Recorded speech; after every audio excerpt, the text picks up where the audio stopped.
Sara, og jeg går på Helbjerg Idrætsskole. Jeg er 17 år gammel, og jeg skal fortælle dig lidt om mit liv. Så følg med her.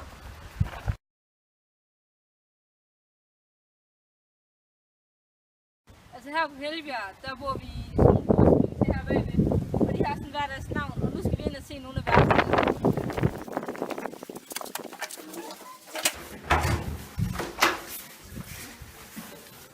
Og hernede der bor der sådan 8 mennesker, og så ovenpå der bor der også 8, og det er sådan en familie.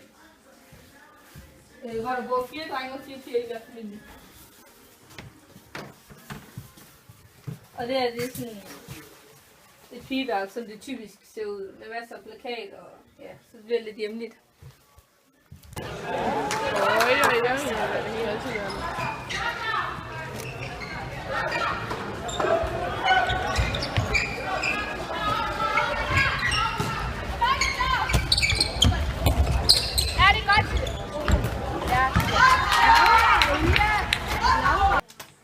Ja, altså som sagt, så går jeg jo på efterskole lige nu. Efterskole, det betyder, at man går på en skole i et helt år, altså enten i 9. eller 10. klasse. Hvor der er, at du dyrker sport, og du går i klasse med de samme personer.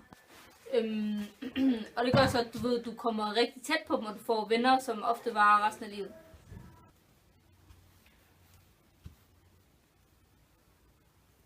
I Danmark har vi en demokratisk regering.